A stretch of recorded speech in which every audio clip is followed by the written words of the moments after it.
Assalamualaikum warahmatullahi wabarakatuh. Halo semuanya, selamat datang di video observasi bisnis kami. Pada kesempatan kali ini, kami akan mengajak kalian untuk mengenal lebih dekat salah satu potensi budaya dan ekonomi lokal yang ada di Kabupaten Nganjuk, yaitu usaha batik tradisional. Kabupaten Nganjuk tidak hanya dikenal sebagai kota angin, tetapi juga memiliki pelaku-pelaku usaha kreatif yang terus menjaga warisan budaya bangsa melalui karya batik yang khas dan penuh nilai seni. Dalam video ini kami akan menyajikan hasil observasi secara langsung, mulai dari profil usaha, proses produksi, strategi pemasaran, hingga dampak yang dirasakan oleh masyarakat sekitar. Yuk kita saksikan bersama.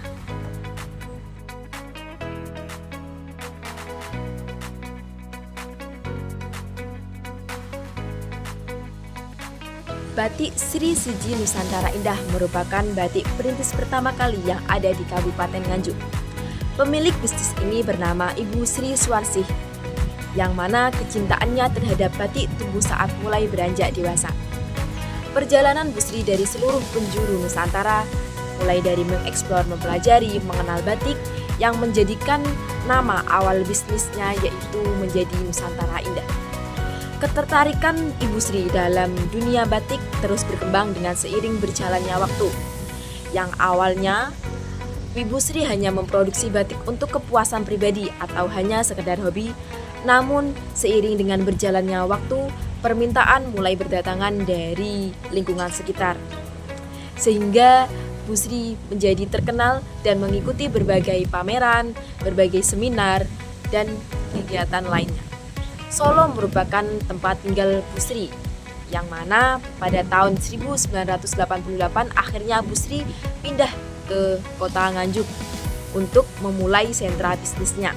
Di mana pada tahun itu Ibu Sri akhirnya merubah nama bisnisnya menjadi Sri Siji Nusantara Indah, yang mana Sri adalah diambil dari nama beliau, kemudian Siji adalah diambil dari bahwa batik itu pertama kali yang ada di Kabupaten Nganjuk, kemudian Nusantara Indah merupakan perjalanan Ibu Sri dalam belajar mengeksplor mengenal dunia batik di seluruh penjuru Nusantara, terutama pada daerah Jawa, Kalimantan, dan Palembang. Kali ini kita akan mengenal lebih dekat perencanaan usaha batik Sri Siji Nusantara Indah.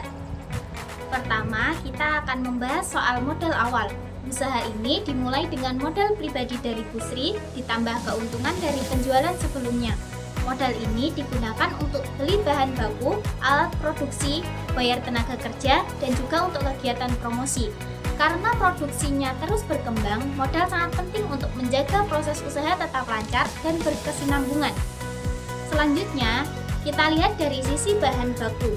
Bu Sri memilih kain dari Surabaya dan Solo. Jenisnya ada Primissima, Prima, dan juga kain sutra. Pewarna yang dipakai adalah naptol dan garam pewarna. Sementara itu, lilin batik dan lainnya dibeli dari pemasok lokal. Bu Sri juga peduli lingkungan loh. Ia punya alat penyaring air limbah agar pewarna batik tidak mencemari lingkungan. Selanjutnya kita lihat dari sisi bahan baku. Bu Sri memilih kain dari Surabaya dan Solo. Jenisnya Primissima, Prima, dan juga kain sutra. Pewarna yang dipakai adalah naptol dan garam pewarna. Sementara itu, lilin batik dan alat lainnya dibeli dari pemasok lokal. Bu Sri juga peduli lingkungan loh. Ia punya alat penyaring air limbah agar pewarna batik tidak mencemari lingkungan. Nah, kalau soal peralatan produksi, Bu Sri menggunakan alat-alat seperti canting, wajan kecil, kompor, dan cetakan logam untuk batik cap. Untuk batik jemputan dan sasirangan digunakan alat ikat dan celup. Semua alat ini digunakan untuk menghasilkan motif-motif yang khas dan unik. Proses pewarnaannya juga dilakukan dengan sangat teliti agar motif tembus di kedua sisi kain. Terakhir, kita akan bahas soal tenaga kerja. Dulu, Bu Sri punya 20 karyawan, sekarang hanya tinggal 7 orang. Semuanya juga dari masyarakat sekitar. Bu Sri juga pernah mengajar membatik di SMK Negeri 2 Nganjuk setiap hari Minggu dari pagi hingga sore. Jadi, usahanya tidak hanya memberi manfaat ekonomi, tapi juga mendukung pendidikan dan melestarikan budaya membatik. Langkah-langkah pembuatan batik. Yang pertama yaitu mulani, yakni penggambaran pola. Penggambaran pola ini biasanya menggunakan pensil atau spidol kain. penggambaran ini dilakukan berdasarkan keinginan customer ataupun konsumen. Yang kedua, yaitu pencantingan. Setelah pola digambar, langkah selanjutnya yaitu pencantingan. Pencantingan yaitu menutupi pola dengan malam, yakni linen khusus untuk batik. Proses ini membutuhkan ketelitian yang kuat karena dapat membentuk batas antar warna agar tidak tercampur saat pewarnaan. Yang ketiga yaitu pewarnaan pertama. Proses ini dilakukan pada dua sisi kain agar pengeblokan warna pada malam tidak hilang dan tidak tercampur saat proses pengelorotan. Yang keempat yaitu pewarnaan celup. Setelah pengeblokan selesai, kain dicelup dalam larutan warna dasar yang diinginkan. Yang terakhir yaitu finishing. Pada tahap terakhir ini, pengelorotan, yakni merebus kain pada air panas atau mendidih untuk menghilangkan malam. Setelah malam hilang, motif batik akan terlihat lebih jelas. Batik Sri Siji Nusantara Indah membagi segmentasi pasarnya dalam 4 kriteria, yaitu demografis, geografis, psikografis, dan perilaku. Nah, yang pertama dari segi demografi. Nah, produk ini menyasar perempuan usia 25 tahun ke atas yang tertarik pada busana tradisional. Nah, yang kedua secara geografis, berfokus pasar yang berada di Nganjuk dan sekitarnya, namun juga menjangkau daerah luar melalui pameran dan promosi yang tidak langsung. Nah, yang ketiga dari sisi psikografis, targetnya adalah konsumen yang mencintai budaya, produk handmade, dan motif batik yang unik serta bermakna. Nah, yang keempat atau yang terakhir ada perilaku konsumen. Nah, ini motif batik disesuaikan dengan karakter atau profesi pembeli yang menjadikan lebih profesional dan eksklusif. Nah, yang kedua ada media promosi. Promosi dilakukan secara offline melalui metode kepok tular dan keikutsertaan dalam bazar serta pelatihan. Secara online, promosi dilakukan lewat website seperti Instagram yang namanya Batik Sri Siji Nganjuk untuk menjangkau generasi digital. Nah, yang kedua ada harga dan distribusi. Nah, harga ditentukan berdasarkan jenis batik, bahan kain, dan teknik pewarnaan. Yang ketiga, harga dan distribusi. Harga ditentukan berdasarkan jenis batik, bahan, kain, dan teknik pewarnaan. Meski menyasar pasar menengah ke atas, harga tetap kompetitif. Penjualan dilakukan langsung dari rumah produksi dengan sistem distribusi sederhana berbasis relasi pelanggan. Yang keempat, branding dan logo. Nama Sri Siji berasal dari nama pendiri, yaitu Ibu Sri Suwarsi. Dan kata Siji yang berarti satu, yang bersimbol bahwa beliau pelopor batik di Nganjuk. Nusantara Indah mencerminkan semangat mengangkat keindahan batik dari berbagai daerah. Cerita perjuangan Bu Sri dan sentuhan profesional dalam setiap produk menjadikan kekuatan utama dari brand ini.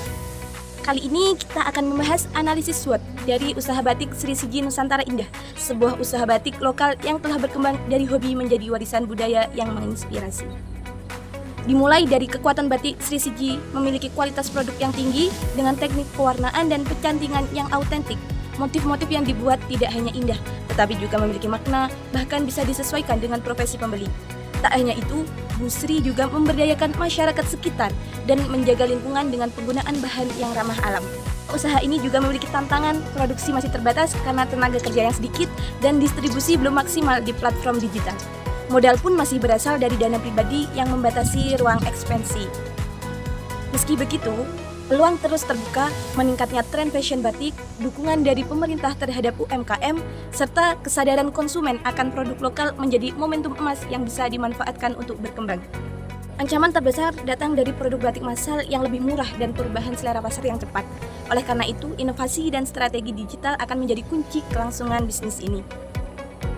Nah, dari analisis ini, kita bisa melihat bahwa batik Sri Siji Nusantara Indah memiliki potensi besar untuk tumbuh asal mampu mengelola kekuatan, memperbaiki kelemahan, serta memanfaatkan peluang dan siap menghadapi setiap tantangan yang ada. Selanjutnya, mari kita bahas tentang keuangan dan perkiraan laba dari usaha batik Sri Siji Nusantara Indah. Untuk memulai usaha ini, Bu Sri mengeluarkan modal awal sekitar 9 juta rupiah. Dana ini digunakan untuk pembelian bahan baku seperti kain dan pewarna, peralatan membatik, pembayaran upah tenaga kerja, serta biaya promosi. Dalam operasional bulanan, total biaya yang dikeluarkan mencapai 8 juta rupiah. ini termasuk untuk pembelian bahan baku, gaji karyawan, listrik dan air, distribusi serta promosi online maupun offline. Produk utama yang dijual berupa batik tulis dan batik cap, dengan harga bervariasi mulai dari Rp200.000 hingga Rp750.000 per lembar. Dalam satu bulan, rata-rata penjualan bisa mencapai 30 lembar. Dari sini, pendapatan usaha bisa mencapai Rp12 juta per bulan. Setelah dikurangi biaya operasional, peroleh laba bersih sekitar Rp4 juta setiap bulan. Dengan perhitungan tersebut, titik impas atau break even point dapat dicapai dalam waktu 2 minggu 3 bulan saja. Ini menunjukkan bahwa usaha ini memiliki potensi keuntungan yang baik sekaligus tingkat pengembalian modal yang cukup cepat.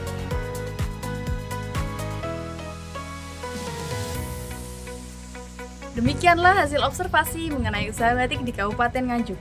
Dari proses yang kami amati secara langsung, usaha batik tidak hanya menjadi sumber penghasilan bagi para pelakunya, tetapi juga memberikan dampak positif yang luas baik secara ekonomi, sosial, maupun budaya. Secara ekonomi, usaha batik mampu membuka lapangan kerja dan meningkatkan pendapatan masyarakat sekitar. Dari sisi sosial, usaha ini memperkuat semangat gotong royong dan kolaborasi antar warga, terutama dalam proses produksi dan pemasaran. Sedangkan secara budaya, usaha batik berperan penting dalam menjaga dan melestarikan warisan leluhur yang syarat makna dan nilai seni tinggi. Kami berharap video ini dapat memberikan wawasan dan inspirasi serta meningkatkan apresiasi kita terhadap produk lokal khususnya batik. Terima kasih telah menyaksikan video ini sampai akhir. Mari bersama-sama dukung UMKM lokal, cintai produk dalam negeri dan lestarikan budaya Indonesia. Wassalamualaikum warahmatullahi wabarakatuh.